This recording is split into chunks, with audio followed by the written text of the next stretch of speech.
Muito bom dia, obrigado Paulo, obrigado Isabela pelo convite. Vamos lá, né, que o cenário está conturbado.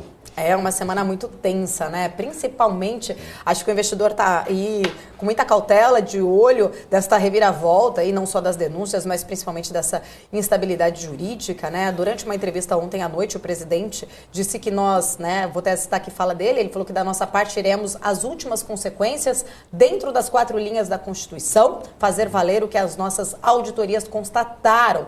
O presidente Jair Bolsonaro acabou convocando essa reunião depois da coletiva, uma reunião de emergência ali com comandantes das Forças Armadas. Ali a gente viu que parte da imprensa aí trouxeram ali várias especulações do que seriam, né, definidos em relação a essa convocação. Houve muita especulação, né, sobre essa decisão. E aí eu queria entender um pouquinho mais da sua visão, porque a decisão da reunião, na verdade, depois a gente trouxe agora há pouco, né, que foi manter a serenidade, seguir para as eleições contra tudo e contra todos. A decisão de bancar as eleições pela certeza da vitória nas urnas, mesmo com todas as restrições que foram impostas pelo TSE ali. Então, eu queria entender um pouquinho, né, da sua visão em relação a isso. Houve uma grande especulação por parte da mídia, mas entendendo a sua opinião, na verdade, o que seria ali seguir dentro dessas 4 linhas que o presidente disse, nesta altura do campeonato, e por que depois, né, acabou abaixando um pouco mais o tom depois dessa reunião? Na verdade, o que acontece? Esse capítulo da questão das inserções é só mais um capítulo de uma triste história que tem sido feita no Brasil, que é um reflexo de uma crise institucional muito grande e que a gente tem do povo com as instituições, que tem sido extremamente mal gerida por alguns dos nossos poderes. Então, o que o presidente estava dizendo ali, dentro das 4 linhas, é o seguinte: nós ainda não exaurimos todos os gatilhos constitucionais, legais, para exercer nossa defesa e garantir a paridade de armas nessa eleição. Mesmo que isso depois gere uma continuidade de processos legais que possam derivar, obviamente, do resultado da eleição do dia 30. Porque, independentemente dela, o que nós vemos é isso, é uma ausência de paridade de armas, onde um grupo teve, aparentemente, né, mais inserções ou uma penetração maior do que o grupo do presidente, do que a campanha do presidente. Agora, qual a sinalização que nós temos a partir daí? Que talvez aí sim seja preocupante, tem que olhar. Essa eleição não acaba dia 30, independentemente de você dizer que vai dar Bolsonaro ou Lula, essa eleição irá se perpetuar, porque irá ter uma discussão jurídica, irá ter sim uma argumentação sobre essa paridade de armas, e a crise institucional que se deu no Brasil é que é relevante e que nós não sabemos ainda como resolvê-la. Há uma insatisfação popular gigante em relação ao sistema atual, há uma tentativa do sistema em se manter no poder e uma tentativa de grupos subverterem a democracia utilizando a própria regra do jogo, né? Subverter a regra do jogo usando a regra do jogo. Esse é o cenário que a gente tem. E essa, na verdade, é a fonte de toda essa instabilidade jurídica, que tem sido muito mal conduzida pela grande maioria do nosso poder, de alguns poderes da República. Uhum. E Arthur, em relação a essas instabilidades constitucionais, né, algo que acaba trazendo um temor grande ali para o mercado, o presidente sempre fala ali, né, que vai agir dentro das 4 linhas da Constituição, já chegou a citar o artigo 142, em que ele próprio até seria afastado. E você acredita que, caso o presidente não ganhe as eleições, perca as eleições, não tenha essa investigação sobre essas 154 mil inserções, isso poderia estar ali na mira dele, né? Ele disse que usaria todas as armas, esse artigo que traria aí um grande dano para o mercado, uma grande instabilidade, porém ali, na visão dele, consertaria o dano que lhe foi causado. Olha só, todos os artigos que estão na Constituição são constitucionais, né? Então, você apertar o botão vermelho, em última instância, é um gatilho institucional previsto pelos constituintes quando fizeram 88. Está lá, é constitucional. A questão é se a hora é ou não de apertar esse botão vermelho. O que o presidente sinaliza é que não. Existem outros artigos, outras formas dentro da Constituição e da legislação vigente de que se possa, sim, combater essa não paridade ou esse não cumprimento institucional. Então, por exemplo, houve uma onda, né, sim, sem dúvida, da bolsonarista que ganhou a Câmara e o Senado. E a partir do ano que vem, eles poderão, utilizando gatilhos constitucionais, que são prerrogativas do Legislativo, combater o que eles possam entender que houve de ruptura institucional. Agora, se no limite, até mesmo as decisões do Legislativo, as decisões que são tomadas dentro do âmbito constitucional, não forem cumpridas e começarem a ser anuladas por um poder que, de repente, usurpou ou trouxe uma competência excessiva a si próprio, ferindo até o princípio da autocontenção, aí tudo indica que o presidente possa, então, exercer esse gatilho. Claro que está falando de uma ruptura. Eu entendo que o presidente tem sido muito ponderado, ele tem dito, calma, vamos seguir esses gatilhos jurídicos e legais que ainda existem. Agora, o cenário para frente não é positivo, porque o que a gente percebe? Veja o que aconteceu com essa questão, a forma como foi conduzida, por exemplo, a denúncia que o presidente e a equipe do presidente fez. Se apresentou uma denúncia com um relatório de uma primeira empresa. O judiciário chamou a empresa de apócrifa, ou seja, ninguém sabe quem é o autor, etc. Também não sinalizou quais seriam as empresas que não são apócrifas, né? Então, qual auditoria que você gostaria que eu apresentasse? Depois, rapidamente, sem nenhuma investigação, disse que aquela denúncia era inepta e arquivou imediatamente, gerando um dano pior. E pegando essa documentação e jogando, por exemplo, para dentro dos inquéritos que estão no STF. Ou seja, o que está sinalizando ali? É que após a eleição, aquela denúncia, junto com todas as outras apoiadores do presidente, ou mesmo canais de mídia, ou influenciadores, serão alvo de operações de investigação específica para serem punidos pelas suas condutas, que muitas das vezes não têm prerrogativa penal, não foram efetivamente condutas atípicas ou tipificadas, na verdade, pelo Código Penal. Então você vai ver que a partir do dia 30, o que a gente percebe é que haverá uma reação do Judiciário muito forte em relação à equipe, em relação a influenciadores, a canais de mídia.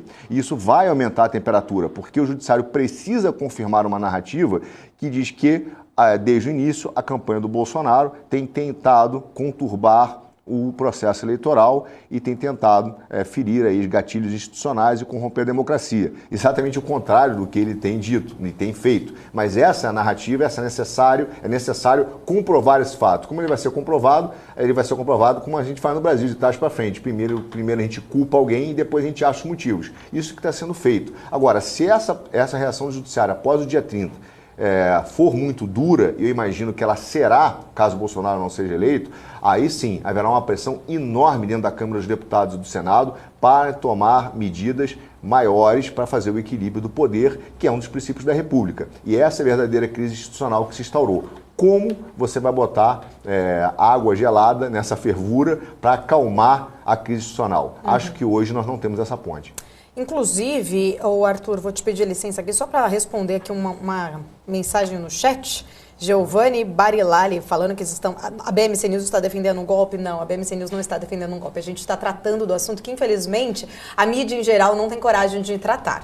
Então, nós aqui fazemos um papel, na verdade, de tratar dos fatos, de entender, ouvir a opinião de grandes profissionais, especialistas. Abrimos portas aqui, inclusive, né, a gente já até essa semana entrou em contato, nós conversamos com um líder ali do lado do partido do presidente Jair Bolsonaro e convidamos também do outro lado, mas sempre a resposta é uma negativa, né? Nós não estamos aqui defendendo golpe, pelo contrário. Nós até estamos abordando quais seriam as consequências caso isso viesse a acontecer, mas nós estamos aqui tratando de uma situação que nós não vemos na imprensa. A imprensa, no geral, está ali se apegando ali, diminuindo a gravidade da situação por um viés político. E nós não estamos com viés político aqui, nós estamos com uma preocupação de super, né, poderes. O que a Constituição prevê que nós temos 3 poderes e eles não podem se sobrepor, mas nós estamos vendo um poder se sobrepor.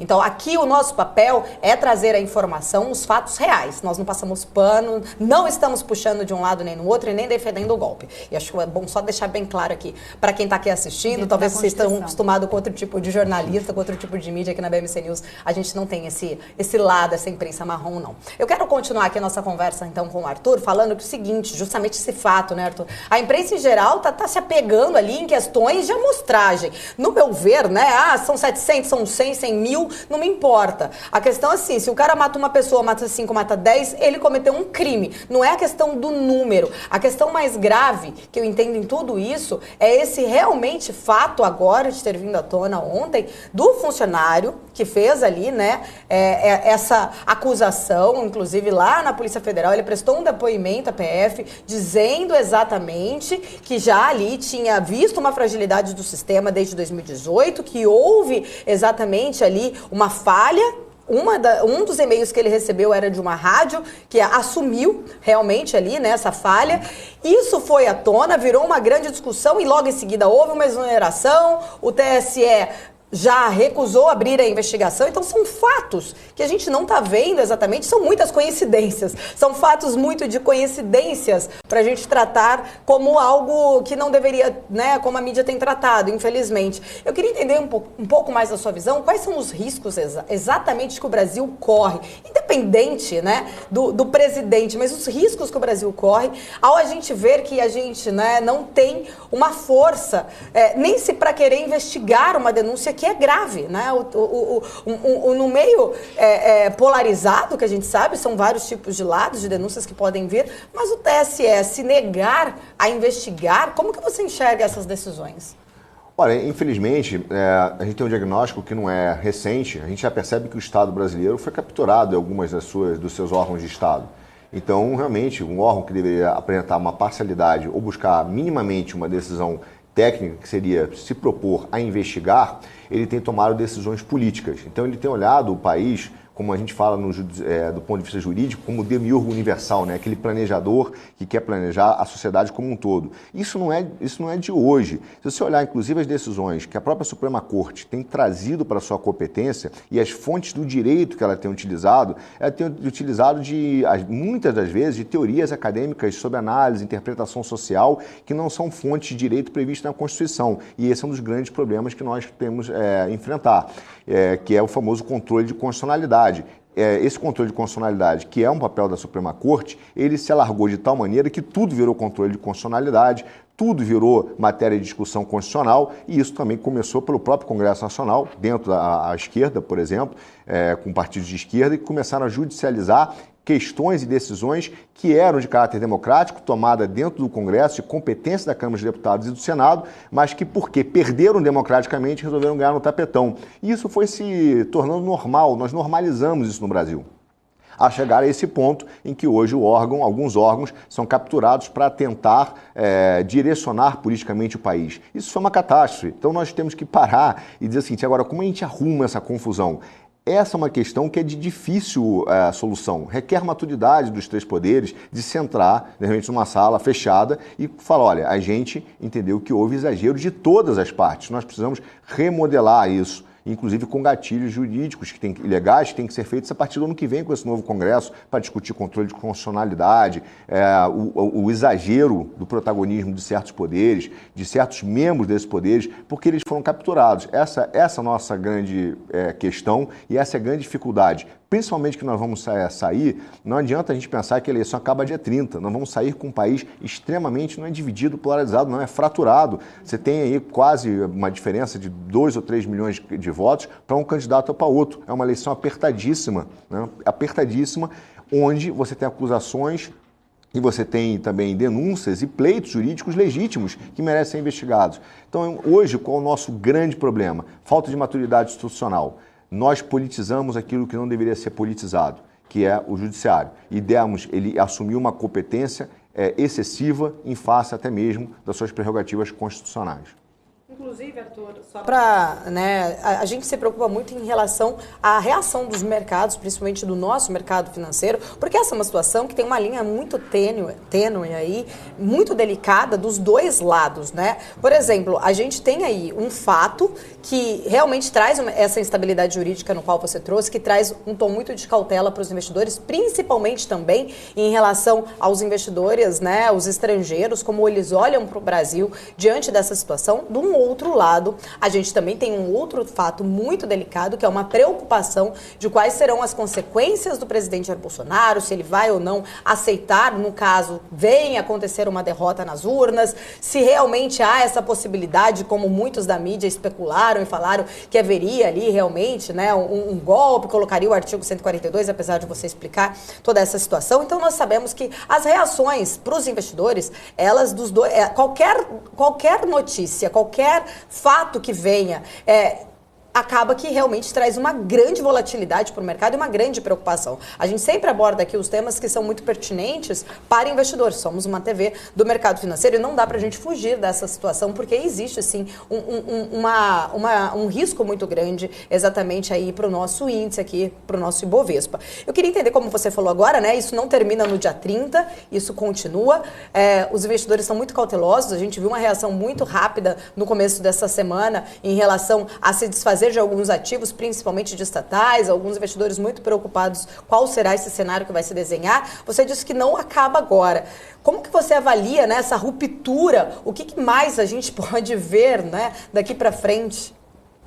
Olha, Paulo, o grande problema que a gente tem, não é de hoje, a estabilidade jurídica no Brasil não é uma novidade. O Brasil virou o país da hermenêutica, né, da interpretação legal que depende da situação e depende, muitas vezes, do autor de alguma coisa ou de quem está solicitando. Infelizmente, nós não temos princípios absolutos dentro do Brasil como nação. Nós estamos aprendendo a ter. Só que os investidores já vivenciaram, não é uma novidade isso no Brasil, nós já tivemos rupturas, nós já tivemos estabilidade jurídica. Eles vêm se protegendo há algum tempo. De que maneira? Salvo a questão das estatais, mas na sua grande maioria setorial. Foram criadas as instâncias administrativas, né? As agências reguladoras, que têm um caráter dito técnico, que não é bem verdade, mas foi se esvaziando a soberania do Estado. O Instituto da Arbitragem, por exemplo, para discutir causas, para poder sair do judiciário através de câmaras de arbitragem aqui no Brasil e no exterior. Então os investidores foram criando esses gatilhos jurídicos, esses muros de proteção jurídica que muitas vezes esvaziou o próprio papel do judiciário e a própria soberania do país nas decisões jurídicas. Hoje, esse campo de atuação, esse campo da decisão jurídica que afeta diretamente o investidor, ele é bastante reduzido do ponto de vista econômico, mas não político. O que a gente vê é o seguinte, que é o que preocupa. O que vai sair, né, desse suposto conflito, dessa ruptura democrática, dessa fratura que tem? É a gestão do Estado, e aí nós temos sim uma preocupação sobre moeda, sobre câmbio, sobre juros e estatais. Agora, o investidor, ele pensa sob o ponto de vista financeiro. Então, o que ele está olhando? Independentemente do que aconteça, os dois lados precisam de pólvora. E pólvora, nesse sentido, não é golpe, é dinheiro. Então, o Brasil vai precisar de dinheiro. Então, eu estou olhando apenas as oportunidades geradas por uma instabilidade, que é onde a grande maioria dos investidores ganha dinheiro de verdade e vem em boas opções de investimento. Então, eles entram e saem de acordo com a estabilidade, né? Então, é muito bom entrar na estabilidade e depois sair na estabilidade. Então, eu não vejo uma preocupação assim, de ausência de recursos, de retirada de dinheiro do Brasil. É claro que você tem se acaba sendo prejudicial, a explorar todas as oportunidades que o Brasil tem e pode oferecer que um cenário de mais estabilidade institucional. Mas eu não vejo uma grande ruptura econômica que afaste investimentos do Brasil em face dessa discussão política e dessa má gestão da crise de alguns dos poderes do órgão de Estado do Brasil. Tá certo. Arthur Machado, comentarista político, quero agradecer, né, a sua visão, seu compartilhamento aqui da sua visão sobre este tema que é muito importante, sim, a gente falar. Agradeço a sua presença. Fica aqui o convite para voltar em outras oportunidades. Muito obrigado.